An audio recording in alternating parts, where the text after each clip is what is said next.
Shabbat Shalom buat kita semua. Shabbat Shalom. Kiranya Adonai Elohim terus melindungi dan memberkati kita dan menuntun kita ke jalan-jalan yang benar. Sebab firman Tuhan berkata, bagi setiap orang yang percaya dan bersandar kepada Dia akan terus menuntun kita dan memberikan kita dan membawa kita kepada kemenangan-kemenangan yang lebih dan lebih lagi. Ya, hari ini parasanya Haye Sarah ya. Yaitu kita hari ini akan belajar tentang kehidupan Sarah yang begitu luar biasa, yang terus bergantung kepada Tuhan. Karena itu juga kita ada hari ini di tempat ini untuk kita terus ada dalam rencana dan kebaikan Tuhan. Shabbat Shalom.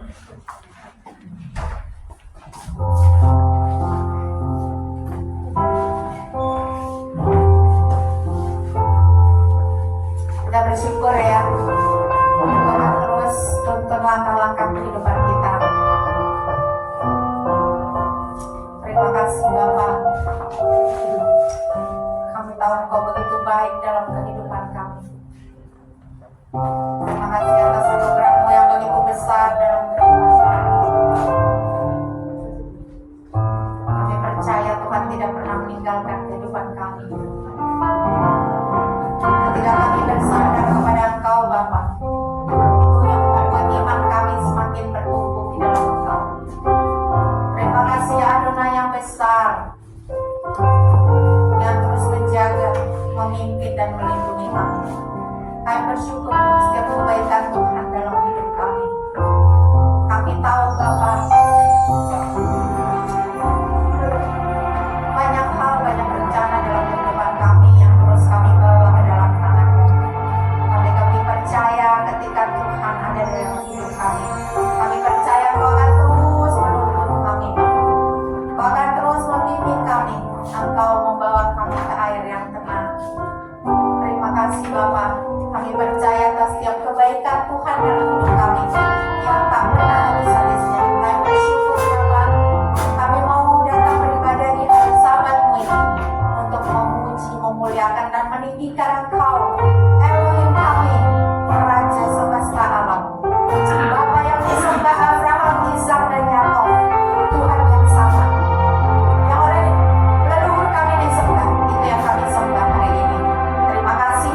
kami. Terima kasih Bapa, kami mau memuji Engkau, kami mau memuliakan Engkau, kami mau bersorak-sorai bagi Engkau Bapa. Kami mau meninggikan nama-Mu yang besar, kami mau bersuka cita bersama-sama, kami mau menolak setiap kuasa-kuasa kegelapan, kami mau menolak setiap pikiran-pikiran yang bukan berasal daripada Adonai. Kami hancurkan, kami patahkan di dalam nama Yesus Masiah. Kami percaya kami yang sudah dibebaskan, kami penuh kemenangan karena Adonai terus menuntun dan memelihara hidup kami. Terima kasih Bapa, kami bersuka cita di dalam Engkau. Di dalam nama Mesias kami, Yesus Masiah, Tuhan dan Juru Selamat kami. Mari kita yang percaya kita katakan amin. Haleluya. Mari kita bangkit berdiri. Mari kita bersuka cita sebab Adonai Tuhan kita adalah menara yang teguh. Yang tidak berkenan itu tali itu ditinggalkan, dia nggak mau pakai lagi karena merasa sudah dicemari gitu. Karena ada sesuatu yang nggak benar di dalam ibadah itu tali itu bisa ditinggalkan. Tapi tidak seluruh orang punya pikiran seperti itu ya, tapi ada orang-orang yang seperti itu ya, untuk menjaga kesuciannya. Apakah itu benar atau tidak yang saya pikirkan itu, tapi sepertinya ya mungkinlah ya, untuk mengingatkan saya bahwa ada sesuatu yang harus kita bebaskan dari hidup kita. Demikian juga dengan pelayanan. Kadang-kadang kalau saya pulang pelayanan dan saya melayani pelayanan pelepasan gitu ya, itu ada hal-hal yang harus kita bersihkan, jangan sampai kebawa ke rumah kita gitu. Dan kadang-kadang juga terbawa sampai ke rumah. Salah satunya yang terbawa itu adalah roh kepahitan. Hati-hati ya dalam pelayanan pelepasan, yang selalu terbawa sama kita itu salah satunya adalah roh kepahitan. Dan banyak hamba-hamba Tuhan yang melayani pelepasan itu ujung-ujungnya hidup dalam kepahitan, dan itu merusak kehidupan dalam rumah tangga, bahkan bisa terbawa ke dalam jemaat yang lain. Roh itu, roh kepahitan itu. Bagaimana roh kepahitan itu sehingga ya itu tergantungnya seberapa jauh orang-orang itu memelihara dirinya ya. Kadang-kadang ketika roh itu hinggap tanpa kita sadari ya, kita mulai hidup dalam kepahitan. Nah, jadi ada hal-hal yang memang harus kita bersihkan. Demikian juga dengan pengajaran-pengajaran yang pernah kita terima ya. Saya pernah ya mengumpulkan data pengetahuan untuk saya terapkan dalam pelayanan. Ternyata itu data yang kotor gitu, data yang tidak bersih ya, doktrin yang merusak, dan kita harus bersihkan. Saya berusaha membersihkannya dengan membaca Torah ya. Jadi Torah yang membaca itu membawa kepada perbaikan. Perbaikan data, perbaikan pengetahuan, perbaikan pengertian, dan juga perbaikan penerapan ya. Itu sebabnya kenapa saya bergerak ke dalam pergerakan mesianik ya, bukan sok-sokan Yahudi, tidak ya. Saya mencari kemurnian gitu, karena saya dari 11 tahun saya sudah membaca kitab suci, dan sepanjang pembacaan itu banyak yang keliru yang harus diperbaiki. Maka saya menyebutnya perbaikan itu disebut rektifikasi ya. Nah, rektifikasi itu adalah upaya untuk memperbaiki. Kenapa ada dorongan untuk memperbaiki? Karena ada kitab suci yang menyatakan dalam kitab Yehuda ya, itu dekat kitab Wahyu, ada kitab namanya kitab Yehuda, dan itu hanya satu pasal, dan salah satu ayat di dalam pasal itu berkata, bangunlah dirimu di atas dasar iman yang paling murni. Dasar iman yang paling murni itu tentu dibangunnya dengan firman yang murni. Jadi hal-hal itu harus terus dikoreksi pengetahuan kita ya, dan kita juga harus bisa menerima koreksi orang lain ya, karena tidak semua dalam diri kita bisa kita koreksi. Kadang-kadang Tuhan pakai orang lain untuk mengoreksi kita. Reaksi yang pertama adalah kita dengan rendah hati menerima koreksi itu. Kerendahan hati itu penting, bukan hanya untuk menghormati orang yang mengoreksi kita, tetapi untuk menghormati Tuhan yang sedang memakai orang itu untuk mengoreksi kita. Itu pengalaman saya. Sehingga lama-lama saya mulai menyadari perlu ada koreksi-koreksi ya terhadap diri kita dengan mengadakan introspeksi diri di dalam meditasi Torah. Ya, meditasi Torah itu ada di dalam kitab suci, di Mazmur 1 maupun di dalam Yosua 1. Renungkanlah Torah itu siang dan malam. Nah, renungkanlah Torah siang dan malam itu dalam bahasa Inggris diterjemahkan meditation. Jadi bukan hanya orang Buddhis, ya, bukan hanya orang-orang yang suka bertapa yang bermeditasi itu. Kita juga punya metode ya yang diajarkan dalam Torah, meditasi ya. Nah, saya yakin setiap orang melakukan meditasi, walaupun ada caranya yang sederhana, ada cara dengan yang sangat ekstrim ya. Nah, di dalam parasa ini menceritakan tentang bagaimana Abraham melihat tanah itu awalnya sebagian menjadi properti yang diberikan oleh Hashem kepadanya sesuai dengan janji Tuhan. Dia melihat bagaimana istrinya dikebumikan, dikuburkan, dan punya kubur sendiri. Orang Kanaan begitu murah hati terhadap Abraham sampai mereka menawarkan tanah terbaik bagi Abraham untuk mengubur istrinya. Jadi disebut possession ya, sebagai kuburan milik. Bagi seorang perantau, memiliki kuburan milik itu sesuatu yang luar biasa.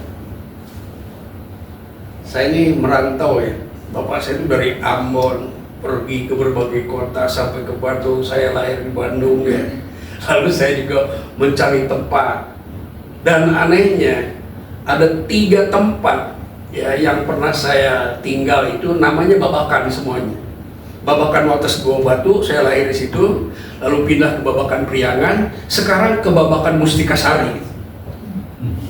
Jadi Babakan semuanya. Saya juga belum tahu Babakan itu apa gitu. Nah, jadi ada semacam pencarian ya, sampai kita menemukan satu tempat di mana kita menukah ya. Kita rest secara lahiriah maupun secara rohaniah. Nah, di parasa ini juga diarahkan kita kepada kisah tentang Somronit. Ya, Somronit itu perempuan Samaria. Saya yakin perempuan Samaria ini adalah perempuan yang hidup dalam Torah dengan rasa dahaga yang begitu kuat ya, sampai suatu saat dia merasa perlu untuk mengambil air dari sumur milik leluhur gitu. Itu menggambarkan bahwa ada rasa haus yang luar biasa dalam batin perempuan ini. Dan di sisi lain perempuan ini juga untuk menutupi rasa hausnya sampai mempunyai pasangan 5 ya. Jadi poliandri ini wanita ini. Itu menggambarkan rasa haus batiniah yang hebat. Ini mewakili semua orang Samaria yang punya rasa haus akan hal-hal rohani, sehingga ada satu tempat yang harus dia pilih untuk untuk meredakan rasa haus. Dia pergi ngambil air di sumur Yakub. Kira-kira kalau di Arab itu sumur air Jam-Jam pH 8 ya, tingkat hidrogennya itu potensialnya itu 8, kalau aqua itu 7 ya. Air mineral yang suka kita beli itu yang harga 5.000 4.000 itu potensial hidrogennya cuma 7. Dari mana kita tahu potensi hidrogen itu bisa diuji dengan tester. Kalau yang 7 itu warnanya biru ya. Kalau yang 9, 9,5 itu kalau dites dengan tester khusus itu warnanya ungu ya. Nah, saya yakin sumur ini juga merupakan sumur yang punya potensi hidrogen yang lebih baik dari sumur-sumur yang lain. Sehingga sumur itu dipilih oleh perempuan itu, dan kebetulan pada hari yang sama Yesua juga memilih sumur itu. Yesua sebagai manusia Mesias, ya, Yesua itu manusia Mesias namanya, ya. Ishak Masiah itu ada di dalam kitab suci. Ishak Masiah ini adalah Mesias yang bertubuh, yang memerlukan air natural. Dia bisa haus. Ketika itu berada di dalam perjalanan dari Yudea ke Galilea. Dari Yudea ke Galilea itu mau tidak mau harus melintasi daerah orang Samaria. Daerah yang terbentuk melalui perpecahan teologi. Ya, jadi ada perpecahan teologi yang besar antara Yudaism dan orang Samaria. Mereka punya Torah yang sama, mereka punya keyakinan leluhur yang sama, ya. Mereka mengklaim bahwa itu negeri mereka bersama, tetapi secara teologi mereka berada dalam perpecahan, bahkan menjadi permusuhan. Jadi konflik yang dingin itu membuat mereka menjadi tidak bertegur sapa. Bahasa Ibrani itu lodafar, ya. Nggak ngomong satu yang lain. Orang Makassar bilang bombe. Bombe itu nggak ngomong, berada di area yang sama tapi nggak ngomong gitu. Nah, pada waktu perjumpaan yang tak terduga itu di sumur itu, Yesus berkata, "Berilah aku minum." Sebagai orang Yahudi, meminta minum kepada orang Samaria itu akan sangat dianggap aneh. Aneh gitu ya, ngomong aja enggak, ini minta minum gitu ya.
yang akan kuberikan itu akan menjadi sumber.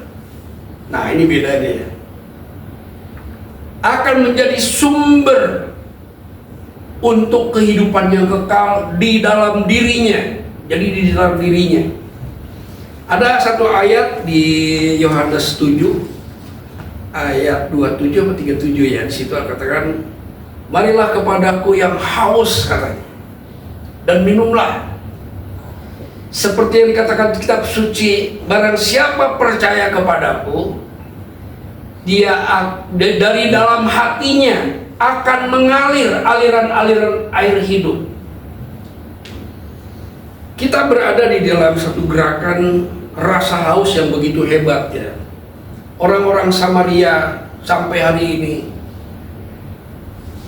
berjuang itu ribuan tahun untuk bisa kembali ke tempat itu. Tahun 721 mereka pecah, dan 200 tahun kemudian mereka ditawan oleh Asyur dan dipaksa untuk meninggalkan negerinya. Dan setelah negerinya itu kosong, itu Israel Utara. Waktu itu orang Yahudi Selatan masih ada, ya. Orang Israel Utara itu dipaksa untuk meninggalkan negerinya dan dibuang ke Asyur. Lalu pemerintah Asyur mengambil orang-orang dari Babel dan dari kota-kota sekitarnya itu, ditransmigrasikan ke daerah Samaria. Nah, orang-orang yang ditransmigrasikan ke Samaria itu nggak ngerti Torah, nggak ngerti tentang Hashem, nggak tahu tentang bagaimana cara beribadah kepada Hashem, karena tanah itu adalah tanahnya Hashem, di mana Miskan Hashem itu pernah dibangun oleh Yosua di Sikem, ya. Jadi di antara Gunung Ebal dan Gunung Gerizim itu bait suci pernah dibangun di situ. Itu situs yang suci itu di Samaria pada waktu zaman Yosua. Lalu didatanglah orang-orang kafir, para penyembah berhala ini oleh Raja Asyur untuk mengganti orang Israel di tempat itu. Dan mereka tidak takut akan Hashem. Pasti mereka tahu bahwa orang di negeri itu sebelumnya adalah penyembah-penyembah Hashem. Lalu Hashem melepaskan singa, dan orang-orang itu dimakan singa. Pernah dengar cerita ini ya? Itu ada ceritanya di dua Raja-Raja 17. Akhirnya ada laporan kepada pemerintah Asyur bahwa orang-orang yang transmigrasi itu banyak yang dimakan singa. Itu belum pernah terjadi sebelumnya dalam sejarah Israel, ada singa keluar makanin orang gitu. Tapi itu terjadi.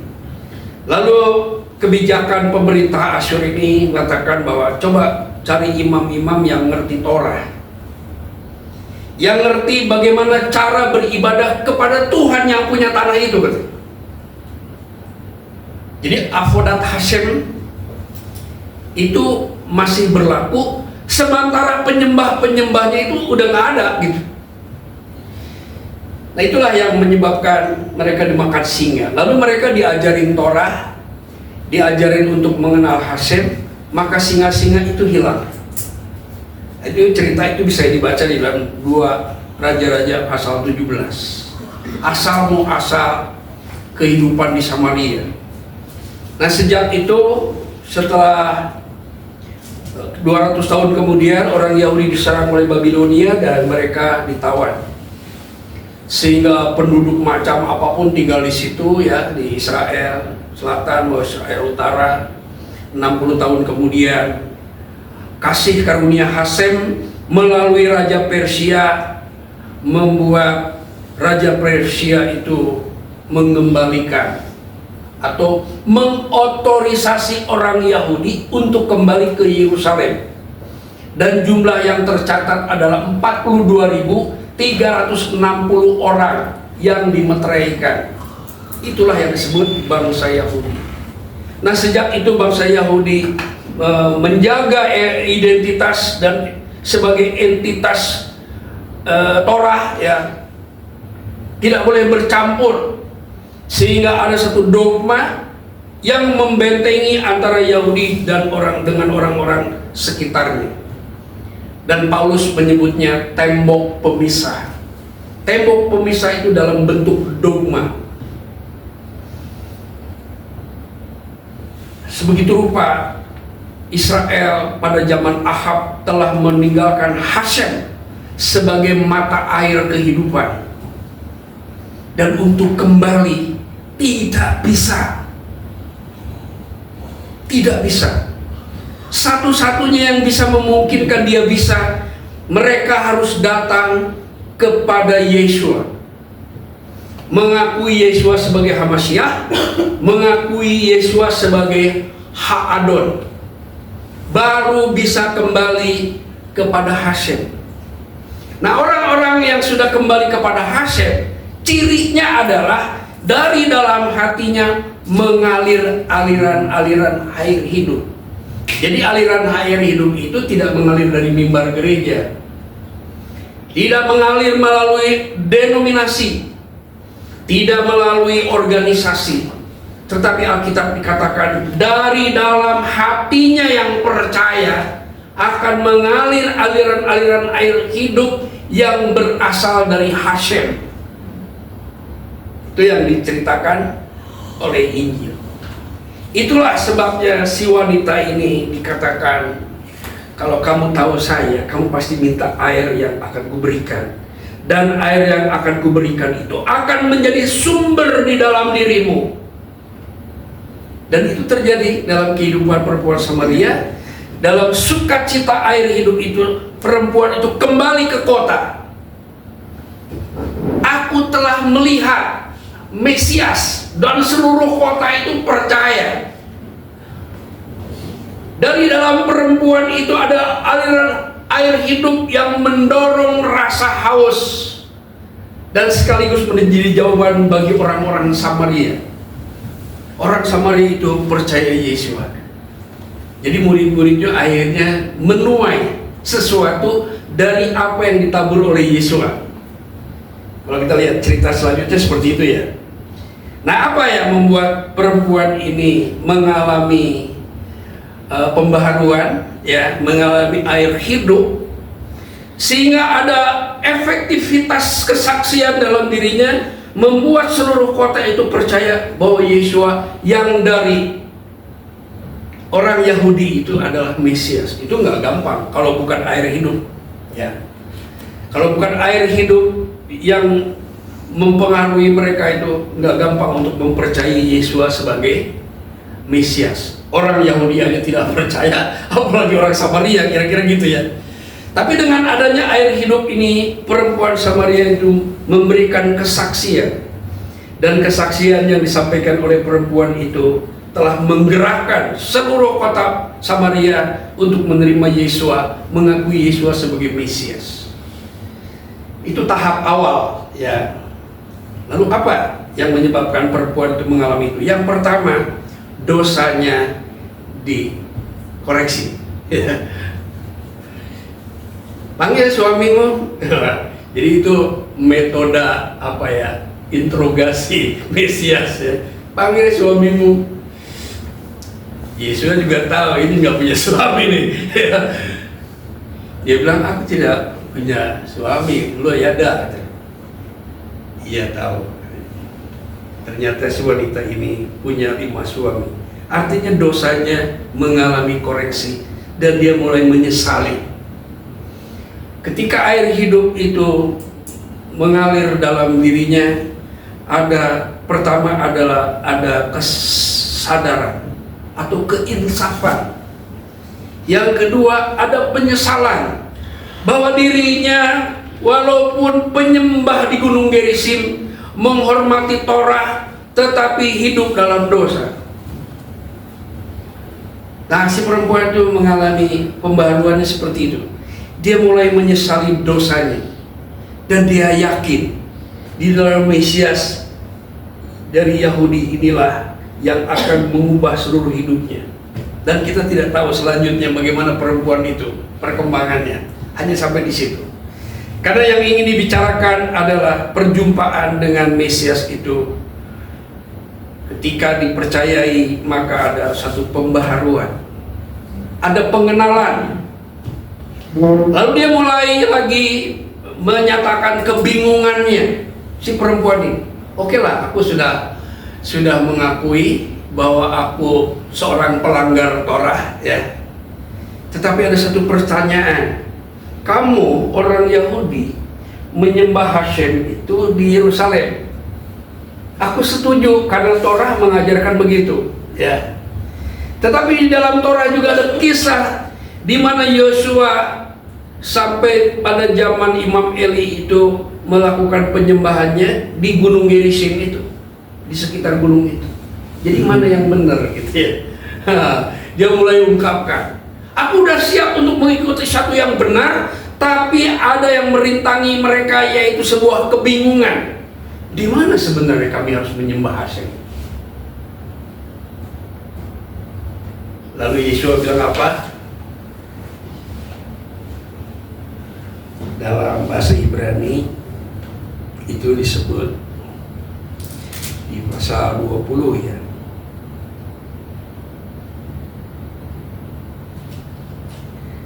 Afotenu istakafu behar hase, ya, nenek moyang kami, yaitu Yosua dan Yusuf keturunannya, itu menyembah Hashem itu di Har Hase, di gunung ini, maksudnya di Gunung Gerizim. Ve'atem omrim ki Yerusalem hamakom lehista kafot. Jadi menurut Torah Yahudi, menyembah itu di Yerusalem.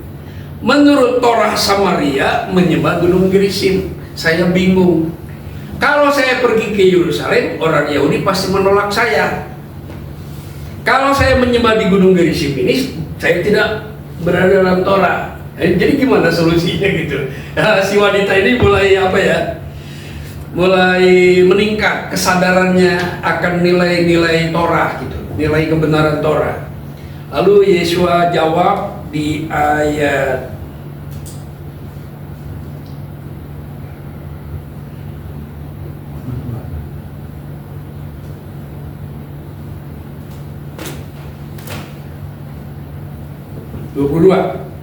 Atem misahaifim al-aserlo tidak on. Kamu menyembah dalam keadaan yang enggak tahu apa-apa. Kira-kira gitulah bebasnya. Fa'anahnu mistakafim al-aser neda. Kami orang Yahudi menyembah apa yang kami tahu. Tahu di mana tempatnya, kepada siapa kami menyembah, kami lebih tahu. Kenapa? Nah, ini bisa kita lihat sejarah. Jadi pada waktu kelompok Yerobeam ini kecewa kepada keluarga Daud, mereka tidak mau bergabung dengan keluarga Daud lagi. Mereka meninggalkan keluarga Daud, terjadi perpecahan. Ya, jadi perpecahan dan membuat mesbah di Samaria. Lalu imam-imam orang Lewi itu dipecat semuanya, dan terpaksa orang Lewi itu pulang ke Israel Selatan. Jadi di Israel Utara tidak ada imam-imam Lewi. Orang-orang Lewi ada, tapi imam-imam Lewi tidak ada, sudah dipecat semuanya. Lalu Yerobeam sebagai pemimpin Israel Utara mengangkat imam-imam itu dari orang-orang awam. Seharusnya kan dari orang Lewi menurut Torah. Dan sejak itulah, sejak zaman Yerobeam sampai zaman Ahab itu orang Israel Utara menyembah Baal. Ya, meninggalkan Torah, mengganti hari raya. Jadi yang pertama mengganti hari raya itu bukan gereja. Yang mengganti hari raya itu orang Israel Utara, ya, bikin hari-hari raya sendiri gitu. Itu bisa dibaca di dalam kitab Tawari itu pasal 11, 13 tuh ya. Itu bagaimana proses perpecahan dan bagaimana Israel Utara itu menyembah Baal dan mengubah mesbah. Pokoknya semua dirubah termasuk hari-hari raya. Beberapa tahun yang lalu orang-orang Mesianik menuduh bahwa yang mengubah hari raya itu adalah orang-orang Kristen katanya. Tidak ya. Yang mengubah hari raya itu orang Israel sendiri. Orang-orang Kristen itu bukan mengubah, dia membuat versi sendiri gitu. Enggak mengubah. Begitulah sejarah ya. Lalu Yesua menekankan dengan berkata, Ki ha Yesua ba'ah mimekor ha Yehudim, bahwa keselamatan datang bersumber dari bangsa Yahudi, bukan dari Yudaism ya. Yesua tidak pernah mengatakan keselamatan dari Yudaism. Keselamatan bersumber dari, nah, itu ada pelajaran yang lain ya. Nanti kepanjangan kalau dibahas di sedikit lagi waktunya.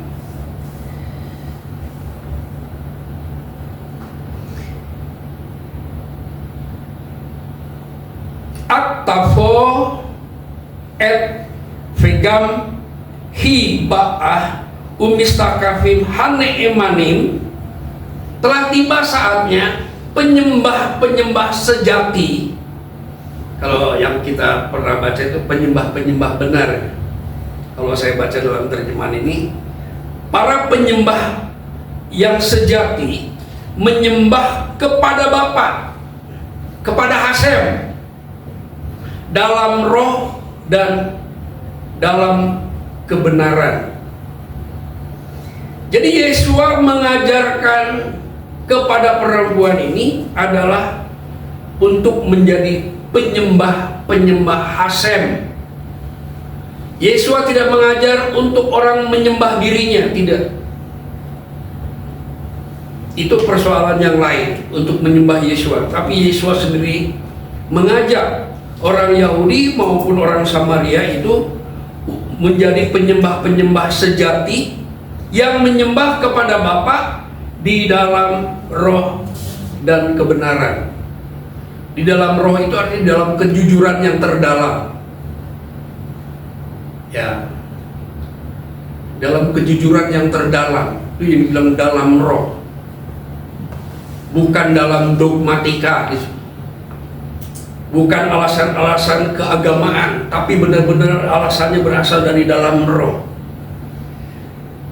dan di dalam kebenaran, artinya di dalam pemahaman Torah yang benar.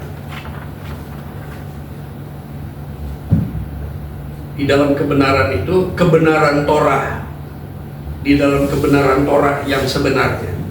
Berarti ada Torah yang nggak benar? Ada ya. Itu disebut perversion of ha-Torah namanya. Torah yang mengalami mutasi karena campur tangan manusia, dan yang disebut oleh Yesaya itu sebagai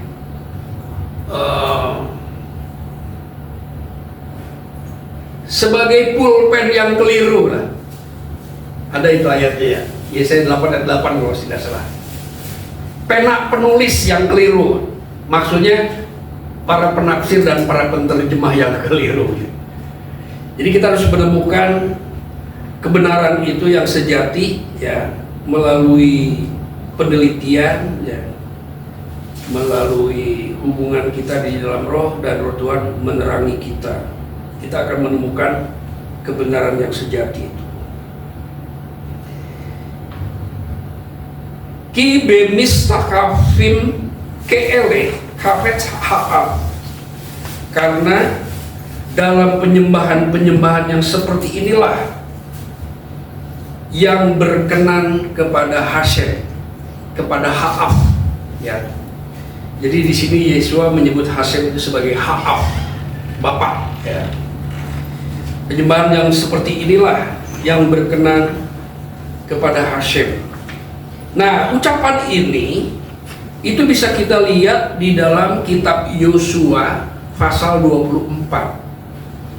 Jadi Yesua mengulang apa yang pernah diucapkan oleh Yehosua ya.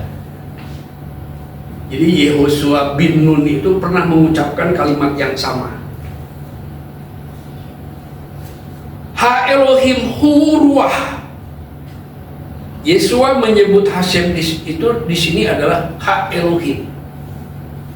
Ha Elohim adalah roh. Dan Ha Elohim ini tidak pernah menjadi daging. Itu dalam Injil ya. Dan kalau kita mengajarkan Ha Elohim menjadi daging, seluruh orang Yahudi sampai kedatangan Yesua tidak akan pernah percaya, karena bertentangan dengan Torah. Yang menjadi daging itu adalah hadafar. Itu yang selalu saya ingatkan, jangan sampai lupa itu, karena itu sangat berbahaya ya. Kalau kita mengucapkan Hashem itu menjadi manusia, itu adalah roh anti Hamasyah. Nah, saya bisa buktikan ya dengan ayat-ayat statement itu, bahwa yang mengajarkan Hashem itu atau Adonai itu menjadi manusia, itu ajaran berasal dari anti Hamasyah. Jadi orang itu sudah ditawan oleh roh anti Hamasyah, dan mereka mengajar bahwa Hashem itu menjadi manusia, dan ketika Hashem menjadi manusia diberi nama Yesua. Itu ada ajaran seperti itu ya. Itu rabi dari Nusantara yang mengajarkan.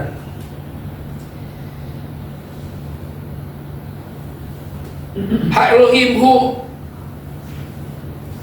ruah fe hamistachafim lo alehem lehistachafot beruah ubeemet. Jadi kebingungan perempuan Samaria ini disembuhkan oleh Yesua, sehingga dia tidak terperangkap akibat dogma pertikaian teologis itu. Dan akhirnya perempuan itu mulai menyadari bahwa untuk datang kepada Hashem itu tidak melalui tempat atau konstruksi bangunan yang terdiri dari emas, batu, kayu, dan yang mahal-mahal itu, tetapi untuk datang kepada Bapa itu di dalam roh. Dan yang akan menempatkan wanita itu dalam roh itu adalah Yesua. Ya. Dan Yesua berkata, barang siapa percaya kepadaku, di dalam hatinya akan mengalir aliran air hidup. Ketika aliran air hidup itu mengalir, maka orang itu akan tenggelam di dalam roh. Itulah yang disebut Tefilah Beruah HaKodesh. Jadi mengalirnya bukan dari langit, bukan dari mimbar gereja, bukan dari sinagog, bukan dari bait suci. Yesua bilang dari dalam hatinya, dari dalam hati orang yang menerima Yesua. Disitulah Hashem mengaruniakan itu secara individual. Nah, ketika Petrus dan teman-teman itu pada hari Shavuot setelah Yesua naik ke surga, maka itu secara nasional itu dicurahkan. Dalam bahasa Ibrani tadi ada jalan espok. Kita mencurahkan hati kita kepada Hashem, Hashem mencurahkan rohnya kepada kita. Itu disebutnya espok. Espok lepaneka. Aku mencurahkan hatiku. Jadi Hashem juga espok, mencurahkan rohnya, bukan cuma hatinya doang. Mencurahkan rohnya, menenggelamkan kita. Nah, menenggelamkan itu dalam bahasa Ibraninya tefilah. Diterjemahkan tefilah ini menjadi baptis. Ada orang yang membaptis itu dengan dipercik. Itu bukan baptis, itu namanya rantis. Rantiso ya, dalam bahasa Yunani itu. Rantiso itu percik. Jadi waktu imam-imam memercikan darah, ya, dia pakai hisop. Ya, hisop itu seperti rumput, ya, kayak bunga lavender itu termasuk hisop itu. Ya, itu dicelupkan, dibaptis ke dalam darah, lalu darah itu dipercikan. Nah, jadi dari situ saya bisa punya keyakinan bahwa dipercik dan ditelenggalamkan itu beda, konsepnya juga beda. Hisop itu dibaptis dalam darah, lalu darah itu dipercikan, dirantis. Itu di dalam Torah diajarkan ya. Jadi baptis, percik itu apa? Ditenggelamkan, dipercik itu zaman Musa udah diajarkan itu. Arti dicelupkan dan dipercikan itu ada di dalam praktek penyembahan dan pelayanan di Bait Suci. Nah, jadi orang-orang yang dari dalam hati mengalir air hidup itu kemudian bukan cuma aliran yang biasa, tapi aliran itu menenggelamkan dirinya. Beberapa hari yang lalu saya diminta oleh seorang ahli psikologi yang mengalami masalah, seorang dokter dan bukan praktik. Dia punya masalah kehilangan power gitu. Dan beberapa kali dulu pernah datang di Hoya ya. Dia powerless sampai dia nggak bisa, bahkan doa pun tidak bisa. Nah, waktu saya datang, saya tidak banyak bicara, saya tidak bicara tentang firman Tuhan, saya diam. Ya, dengarkan ucapannya dia, makin lama makin aneh gitu pembicaraannya. Mungkin dia juga berusaha mengucapkan yang baik, tapi saya bisa memahami. Dan di situ saya berharap hadirat Roh Tuhan itu hadir gitu. Dan mulai itu kekuatan hadirat itu meningkat intensitasnya ya, ketika itu mulai keluar ampun. Saya juga bingung, ini yang minta ampun siapa gitu ya. Terus lama sekali saya penasaran, ini yang minta ampun siapa gitu kan. Jadi saya tanya, siapa? Kamu siapa? Enggak bicara. Berdoa, saya pulang. Kemudian 2 hari kemudian saya diminta datang lagi. Dan waktu datang, saya mulai merasakan lagi itu hadirat Tuhan di ruangan, di rumahnya itu ya. Dan orang ini mulai muntah. Jadi pelayanan pelepasan saya nggak punya kepalanya, enggak ya. Saya selalu berharap hadirat itu ya, kuasa itu bekerja, roh itu bekerja. Jadi bukan, saya punya pengalaman lama ya, sejak tahun 85 saya udah mulai pelayanan pelepasan. Saya ikut seminar Bin Worley ya, Pak Gembala, Pak Ben itu mengenal Pak Bin Worley. Seorang hamba Tuhan pakai kipa, itulah tokoh pelayanan pelepasan di Jakarta ya. Jadi banyak pengalaman hal-hal itu, tapi saya tidak pernah menggunakan pengalaman itu sebagai metode. Saya lebih mengandalkan kuasa hadirat Tuhan yang bekerja. Jadi dia mulai muntah-muntah, dia mulai tersungkur dan mulai manifestasi. Jadi itu di lantai itu banyak, jadi saya cari tisu. Jadi ketika Roh Tuhan itu bekerja ya, ada manifestasi lawan yang menunjukkan kekalahannya gitu. Jadi kita tidak perlu mengeluarkan jurus-jurus karena Roh itu bekerja dengan kuasa. Nah, dalam hidup kita juga sering menghadapi hal-hal yang menekan diri kita, persoalan-persoalan. Jangan lupa, kita nggak sendirian menghadapinya, karena ada Roh Tuhan yang menuntun kita ya. Ketika kita lemah dan mengalami kesulitan berdoa, Roh itu juga akan berdoa untuk kita. Itu di Roma 8 ayat 29 ya. Roh Tuhan membantu kita berdoa karena kita tidak tahu bagaimana seharusnya berdoa katanya. Walaupun ada sinur, Hati-hati beribadah, jangan mengandalkan sidur ya. Jangan hanya sidur. Kita butuh peranan Roh Kudus dalam ibadah kita. Jangan sampai kita terjebak. Kita semua sedang kembali kepada sidur, kembali kepada akar Ibrani, kembali kepada apa yang pernah terjadi di masa lalu. Sama seperti perempuan Samaria itu. Dia kembali ke sumur yang pernah dipakai oleh leluhurnya. Kita kembali kepada atribut Yahudi. Sedangkan orang Yahudi juga perlu diselamatkan. Kok kita jadi seperti apa kalau Paulus bilang, sekalipun aku bisa bermegah dengan hal-hal yang lahiriah, katanya. Hati-hati kita jangan terjebak kepada atribut, kepada liturgi, ya. Semuanya itu baik, karena itu adalah alat-alat peraga yang bisa membantu kita untuk memahami sesuatu. Tetapi hidup penyembahan kita di dalam roh, bukan di dalam atribut.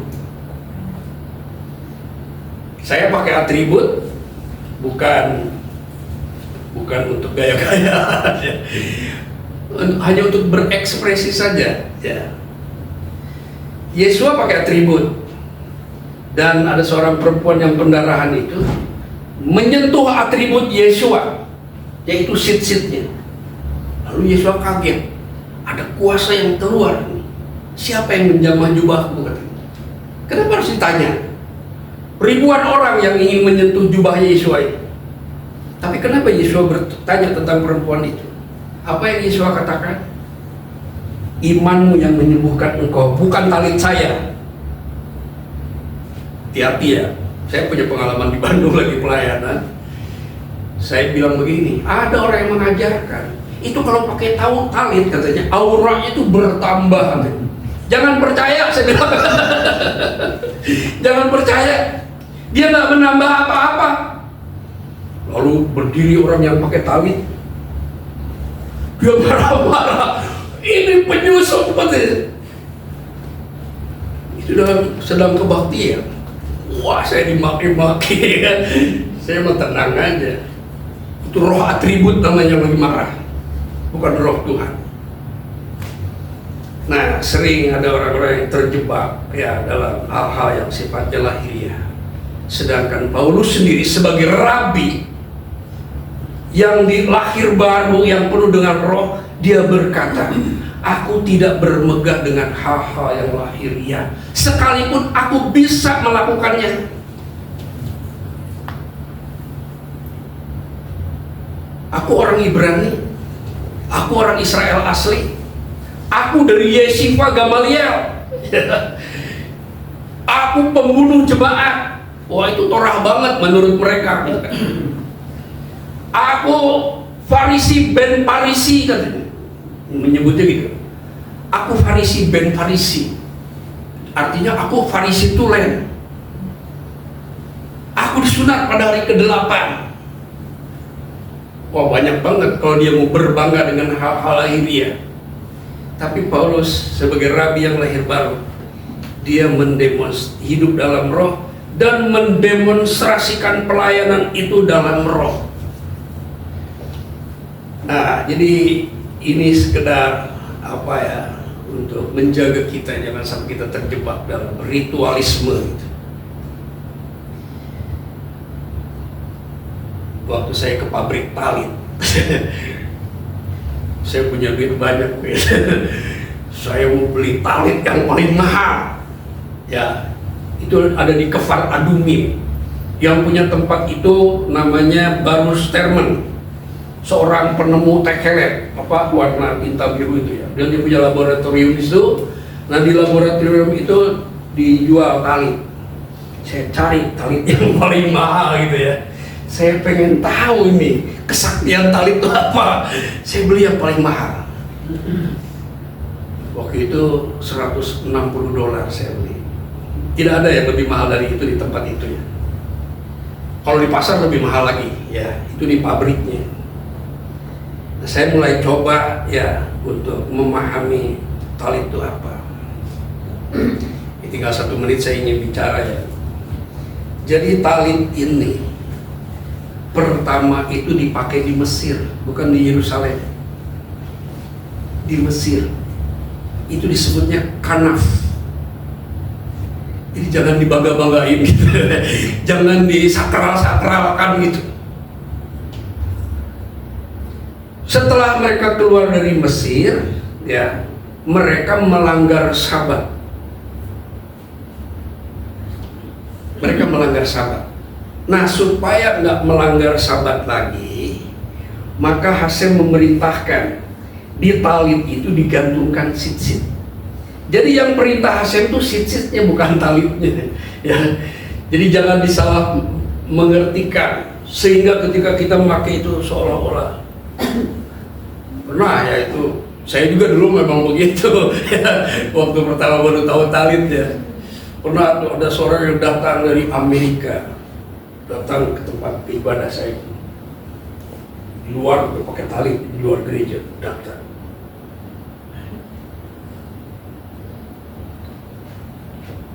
Seolah-olah mau mengintimidasi orang dengan tali. Itu intimidasi.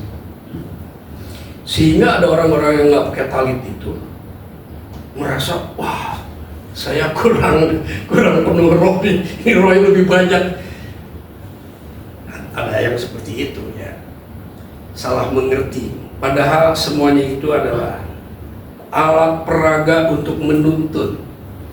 Jadi sit-sit ini adalah untuk mengingatkan orang yang melihatnya kepada perintah-perintah, kepada mitzvot Hasem. Sekaligus juga kita yang sudah percaya Yesua, sit-sit ini adalah untuk mengingat mitzvot Yesua. Jadi kita ini memelihara perintah-perintah, bukan perintah Hasem saja, tetapi juga perintah Mesias. Nah, ini harus di dalam kehidupan Mesianik ini ya, harus diarahkan. Yesua bilang begini, barang siapa mengasihi aku, kalian akan melakukan mitzvotku. Itu ada ayat itu. Matius 5. Kamu akan melakukan perintah-perintahku kalau kau benar-benar mengasihi aku. Jadi mitzvot Yesua itu harus selalu menjadi fokus kita ya. Nah, sit-sit ini juga bisa membantu kita untuk mengingat mitzvot Yesua. Tapi kalau kita dengar ajaran Yesua, kalau Roh Kudus datang itu, dia akan bersaksi tentang aku dan dia akan mengingatkan kamu. Nah, jadi peranan Roh Kudus harus menjadi utama daripada peranan atribut. Bukan berarti atribut itu salah ya. Karena semua yang diajarkan dalam Torah itu punya tujuan yang baik. Tetapi setelah kita di dalam Yesua, ya, kita tidak seperti perempuan Samaria lagi yang memegahkan sumur. Padahal sumurnya sama dengan sumur jam-jam yang di Mekah gitu. Sama aja itu sebenarnya. Tetapi ada nilai-nilai histori yang menyentuh kehidupan batinnya sehingga dia merasa perlu hari itu datang ke situ. Tapi Yesua datang ke situ bukan untuk itu. Yesua dan perempuan itu datang ke tempat yang sama tapi dengan tujuan yang berbeda. Yesua datang ke sumur itu pengen minum biasa, tapi perempuan ini tidak. Jadi ada pemikiran mistis gitu, sumur ini yang sakral gitu ya. Padahal sama dengan sumur-sumur yang lain, sama lah dengan yang di Mekah itu, pH 8 ya, sama itu. Potensial hidrogen, tapi kita potensial Spirit of God ya, yang menuntun kita, mengajar kita, membimbing kita, dan membawa kita kepada seluruh kebenaran.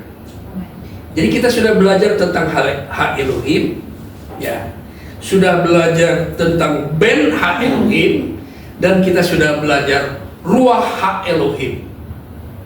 Ya, saya dituntun untuk itu ya, bahwa hak Elohim, Ben hak Elohim, dan Ruah hak Elohim ini menjadi satu paket pengajaran yang tidak boleh lepas yang satu dengan yang lain. Diberkatilah Ha Elohim Avinu Bapa Tuhan kami Yeshua HaMasiah yang mengaruniakan Ruah Ha Elohim bagi kami yang percaya di dalam Mesias Yeshua. Penuhi kami oleh Roh-Mu ya Bapa. Buatlah kami hidup di dalam Roh-Mu, dan juga buatlah kami dapat menyerahkan diri kepada tuntunan Roh-Mu yang baik, Roh yang membawa kami kepada seluruh kebenaran seperti yang dijadikan oleh Hamasiah Yeshua. Bemasiah Yeshua Adoninu. Amin.